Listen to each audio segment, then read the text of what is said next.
said. Thought we were going to lose him a couple times this year. And one time he was so weak and so out of it. And I didn't know what to do, and I was just kind of sitting there with him. And it's just me and him. And so I took time to just talk to God and pray with him. I just asked that God would show mercy and grace, and if it was time for him to go, that he would just take me and send me home.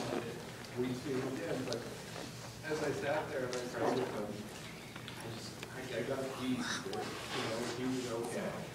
Well, later that night, Nicole came over to the house, and we were getting him cleaned up and getting him ready for bed.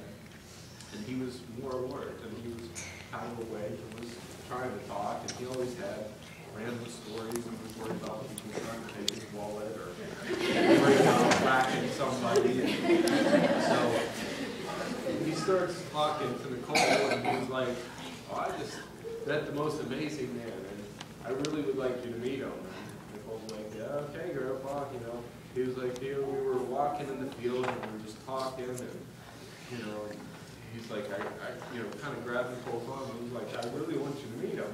And she's like, meet who, Grandpa? And he's like, Jesus. And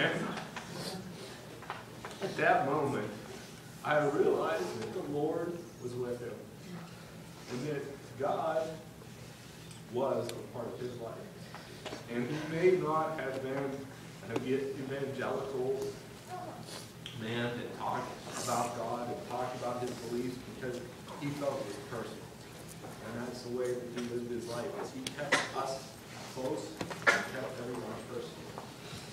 So, in this year, we have started to do a study at our church, and it's called The Story, and it is about the Bible. And it walks you through a progression of things that, in a way that I have never seen God before.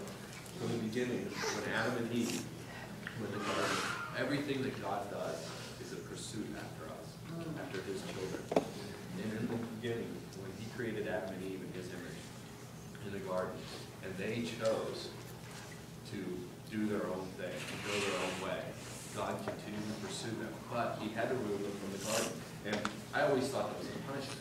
I always thought kicking them out of the garden was God's way of saying, well, fine, then you can't have this good. But what this story revealed to me is that God wanted to have a perfect relationship with us. He didn't want nonsense in the way. He didn't want distractions of taking us away from our relationship with him. So he had to remove them from the garden so that they couldn't have access to the tree of life. And with that, instituted death, as we know it. So, if there's one thing for certain, we are all going to face death. But the beautiful thing is that we have eternity to live. And that's what I've come to a realization right now, that my life continues. This is a shell, that is a shell. This man is still alive and living in the presence of our Holy God. And I've started to live my life completely different because of the things that I have come to understand. And I feel like my eyes are open to the fact that God's kingdom is here and now. It is not after we pass and we go to heaven. It is here and now. This is where God wanted us to be in a relationship with him, and it's even more important because this is where we have the option to choose. Amen. And when we make the choice to love God and live for God now, that's a huge statement taken